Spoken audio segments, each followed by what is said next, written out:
स्वामी समर्थ महाराजांचा तारक मंत्र हा खूप महत्त्वाचा मंत्र आहे बघा. आणि हा मंत्र आपण प्रत्येक स्वामी भक्त आपल्या नित्यसेवेमध्ये घरामध्ये पठण करत असतो. पण आपल्याकडनं पठण करत असताना काही अशा चुकासुद्धा होत असतात बघा. तारक मंत्र जेव्हा आपण नित्यसेवेमध्ये पठण करत असताना आपल्याला काही नियमाचं सुद्धा पालन करायचं आहे. तर हे नियम कोणते, कोणत्या चुका आपल्याला करायच्या नाहीत की ज्यामुळे आपल्याला तारक मंत्र पठण केल्यानंतर त्याचा अनुभव लवकर येईल. तर ह्याविषयी संपूर्ण माहिती तुम्हाला आजच्या व्हिडिओमध्ये मिळेल. तर तुम्ही हा व्हिडिओ कुठेही स्किप न करता व्हिडिओ शेवटपर्यंत बघा. तुम्ही जर माझ्या चॅनलवर नवीन असाल तर चॅनलला सबस्क्राईब करा, लाईक करा आणि शेअर करा. चला आता व्हिडिओला सुरुवात करूया. सर्व स्वामी सेवेकरांना श्री स्वामी समर्थ. तर तुमचं प्रियालयस या चॅनलमध्ये अगदी मनापासून स्वागत आहे. श्री स्वामी समर्थ महाराजांचा तारक मंत्र हा खूप महत्त्वाचा मंत्र आहे बघा. तारक मंत्राचं पठण ज्या घरामध्ये केलं जातं, नित्यसेवेमध्ये केलं जातं, त्या घरामध्ये अशक्य वाटणाऱ्या गोष्टीसुद्धा शक्य होतात. तारक मंत्र हा स्वतः स्वामींनी आपल्या भक्तांसाठी दिलेला आहे बघा. तारक मंत्राचा अर्थ सांगते तुम्हाला की संकटासून तारून नेणारा असा हा मंत्र आहे. म्हणजे जेव्हा आयुष्यामध्ये आपल्यावर जेव्हा अनेक संकट येतात, समस्या येतात, अडचण येतात, तेव्हा त्यातून बाहेर काढणारा मंत्र असेल तर हा तारक मंत्र आहे बघा. तारक मंत्राचं पठण जर तुम्ही नित्यसेवेमध्ये दररोज न चुकता जर केलं तर तुमच्या आयुष्यातील समस्या, अडचणी, दुःख ह्या सर्व नाहीसे होतात बघा. तारक मंत्रासारखी शक्ती दुसऱ्या कोणत्याच मंत्रामध्ये नाही. पण घडत असतं बघा, ते स्वामींच्या विच्छेतूनच घडत असतं. हा विश्वास आपल्या मनामध्ये ठेवायचा आणि त्यानुसार आपण तारक मंत्राचं पठण करायचं. तर आता तुम्ही नित्यसेवेमध्ये तारक मंत्राचं पठण दररोज करत आहात, प्रत्येक महिला करत आहे किंवा काही दादा असतील ते करत आहात. तर तुम्ही तारक मंत्राचं पठण हे नित्यसेवेमध्ये बघा दररोज जर तुम्हाला शक्य असेल तर तुम्ही 11 वेळासुद्धा करू शकता. तारक मंत्राचं पठण हे 11 वेळा करण्यापेक्षा तुम्ही 1 वेळा जरी केलं तरी ते तारक मंत्राचं पठण हे तुम्हाला मनापासून श्रद्धेनं आणि भक्तिभावानंच करायचं आहे. जेवढा तुमचा भाव खरा असेल, जेवढी तुमची श्रद्धा खरी असेल, जेवढं तुम्ही मनापासून ते पठण करणार तेवढं तुम्हाला त्या मंत्राचा अनुभव येत राहणार. तुम्हाला जर नित्यसेवेमध्ये 11 वेळा पठण करणं शक्य असेल, तुमच्याकडे वेळ असेल तर तुम्ही 11 वेळा पठण करू शकता. नसेल तर तुम्ही 1 वेळा जरी पठण केला ना तरीसुद्धा चालेल. तर आता तारक मंत्र बघा, आपण घरामध्ये तारक मंत्र पठण करतो. तर तुम्हाला पहिल्यांदा एक गोष्ट सांगते की तारक मंत्राची वेळ असं नाही की तुम्ही सकाळी पठण करू शकता. फक्त 12 ते 12:30मध्ये आपल्याला तारक मंत्र पठण करायचं आहे. तुम्ही सकाळी पठण करू शकता तारक मंत्र, किंवा जॉबवरून घरी आल्यानंतर संध्याकाळी 8:30 8च्या दरम्यानसुद्धा तारक मंत्र पठण करू शकता. 4 वाजतासुद्धा तुम्ही सायंकाळच्या वेळेला 5 वाजतासुद्धा घरामध्ये तारक मंत्र पठण करू शकता. तुम्ही असाही तारक मंत्र घरामध्ये पठण करू शकता. पण तुम्हाला एक गोष्ट सांगते की जर तुम्ही नित्यसेवेमध्ये 11 वेळा जर तारक मंत्र पठण करत असाल तर तुम्हाला कधीही ही चूक करायची नाही. कारण खूप व्यक्ती अशा आहेत की त्यांच्याकडनं ह्या चुका घडत असतात. तर तुम्हाला सांगते, तुम्ही जर ठरवलेत की 11 वेळा मला तारक मंत्राचं घरामध्ये नित्यनेमानं पठण करायचं आहे, तर असं कधीही करायचं नाही की सकाळी 5 वेळा तारक मंत्र पठण करायचा आणि राहिलेला जो 6 वेळा आहे तो संध्याकाळी पठण करायचा. काही जण असं करतात की सकाळी 3 वेळा तारक मंत्र पठण करतात आणि संध्याकाळी राहिलेलं जे असतील त्याच्या पुढचे ते पठण करतात. तर ही चूक तुम्हाला करायची नाही. असा तारक मंत्र कधीही पठण करायचा नसतो. जर तुम्ही 11 वेळा ठरवलेला आहे तर तुम्हाला एका बैठकीतच एका जागेला बसूनच 11 वेळा तारक मंत्र पठण केला पाहिजे त्याच वेळेला. ही चूक तुम्हाला टाळायची, असं कधी करायचं नाही. त्यापेक्षा तुम्ही 1 वेळाच केला तरीसुद्धा चालेल, पण व्यवस्थित नियम पाळून तुम्हाला तारक मंत्र पठण करायचं आहे. आता ह्या गोष्टी तुम्हाला मी सांगितल्या. तर आता बघा, तुम्ही सकाळी देवपूजा वगैरे झाल्यानंतर देवघराची इथं जर तारक मंत्र पठण करत असाल किंवा तुम्ही संध्याकाळच्या वेळेला तारक मंत्र पठण करा. जेव्हा पण तुम्ही तारक मंत्र पठण करत आहात तर तुम्हाला एका गोष्टीची काळजी घ्यायची की तारक मंत्र पठण करत असताना कधीसुद्धा उभा राहून देवघराची तर तारक मंत्र कधीही पठण करायचा नाही. तारक मंत्र पठण करत असताना आपल्याला दिवा धूपारती सर्व लावून घ्यायचं आहे. त्याच्यानंतर बसण्यासाठी आसन घ्यायचं आणि नेहमी खाली बसूनच तारक मंत्र हा पठण करायचं आहे.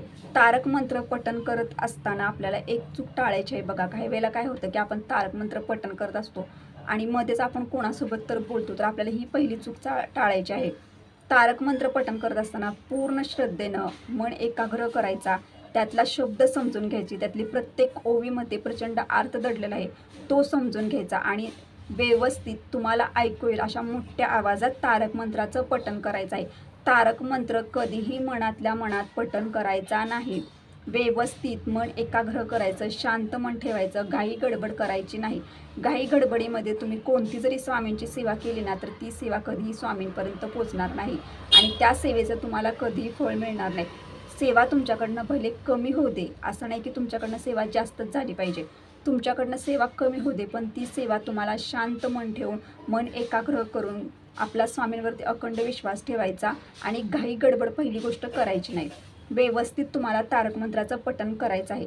आता तारक मंत्र मनातल्या मनात ह्याच्यासाठी पठण करायचा नसतो, कारण काही वेळेला आपण जेव्हा तारक मंत्र पठण करतो बघा, त्यावेळेला आपल्याकडनं उच्चार व्यवस्थित होतच नाहीत बघा. आपल्या मनामध्ये जेव्हा आपण उच्चार करतो तेव्हा उच्चार स्पष्ट होत नाही.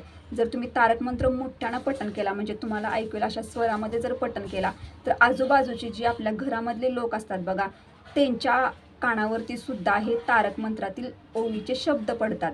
आणि तुम्हाला सर्वांना माहिती आहे की जेवढं तारक मंत्र नित्यनेमानं पठण करणं महत्त्वाचं आहे ना, तेवढंच तारक मंत्र श्रवण करणं सुद्धा तितकंच महत्त्वाचं आहे. ते ज्या व्यक्तींच्या कानावरती हे शब्द पडतात, त्या व्यक्ती जेवढं हे तारक मंत्र ऐकतात, तेवढं सुद्धा त्यांच्यासुद्धा आयुष्यामध्ये बदल घडत जातात.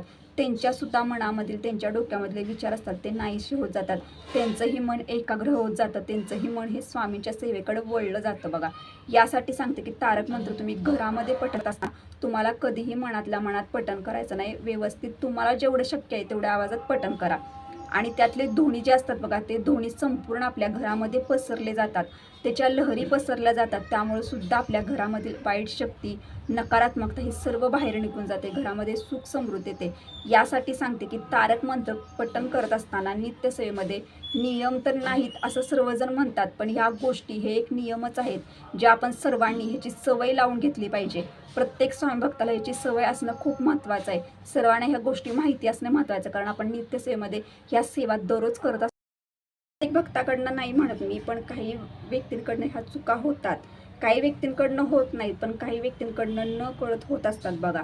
तर तुम्हाला एक गोष्ट सांगते की जेव्हा तुम्ही स्वामींचा तारक मंत्र नित्यसेवेमध्ये पठण करत आहात आणि तुमच्या घरामध्ये तुम्ही मांसाहारी पदार्थ इतर व्यक्तींना बनवून देत आहात, तुम्ही स्वतः मांसाहारी पदार्थ खात नाही पण इतर व्यक्तींना बनवून देतात, तर अशा वेळेला तुमच्या घरामध्ये जर असे पदार्थ बनवले जात असतील तर तुम्हाला सकाळी लवकर उठायचं आहे, आंघोळ वगैरे करायची, देवपूजा सगळी करायची आणि तेव्हाच तुम्हाला त्या जागेला बसूनच तारक मंत्राचं पठण करायचं आहे.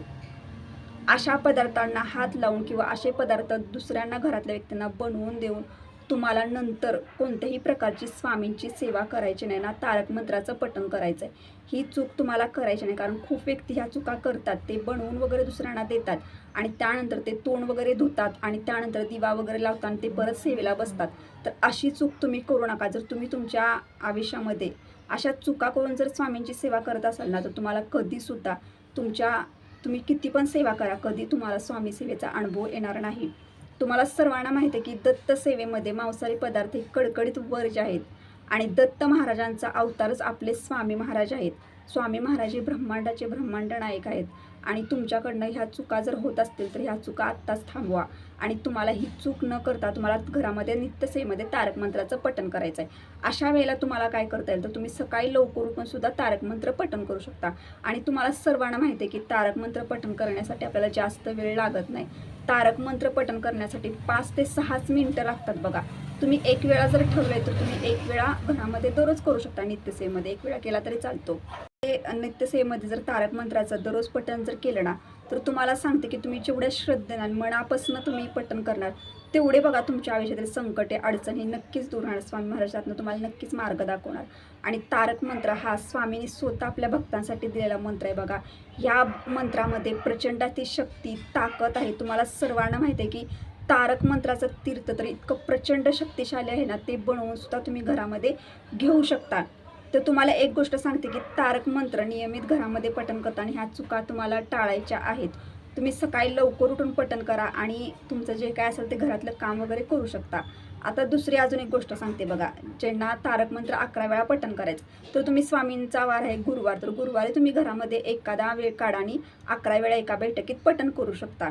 नित्य नियमानं तुम्ही एक वेळा जरी नित्यसेवेमध्ये पठण केला तरी सुद्धा चालेल.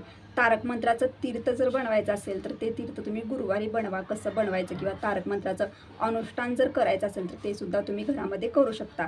तर आजच्या व्हिडिओमार्फत मी तुम्हाला तारक मंत्र पठण करत असताना आपलं काही नियमाचं पालन हे कंपल्सरी करायचं आहे, सर्वांनी करायचं आहे बघा. स्वामींच्या सेवेचा अनुभव येण्यासाठी तुम्हाला हे नियम पाळावेच लागणार आहेत. आणि हे नियम काय असे मोठे मोठे नियम नाहीत, छोटेच नियम आहेत, पण हे नियम आपल्याकडनं पाळणं हे खूप गरजेचं असतं की त्या मंत्राचा, म्हणजे जी आपण सेवा करत आहोत त्या सेवेचा अनुभव येण्यासाठी या नियमाचं पालन करा, चुका टाळा. हे सर्व गोष्टी करून तुम्ही नित्य नेमानं बघा घरामध्ये पठण करा. बघा तुमच्या घरामध्ये अशक्य वाटणाऱ्या गोष्टीसुद्धा शक्य होतील. तर आजच्या व्हिडिओमार्फत मी तुम्हाला जी माहिती दिली, तुम्हाला जर ती माहिती आवडली असेल तर लाईक करा, शेअर करा, कमेंट करा, हाईप करा. भेटू आता नेक्स्ट व्हिडिओमध्ये. सर्व स्वामी सेवेकरांना श्री स्वामी समर्थ.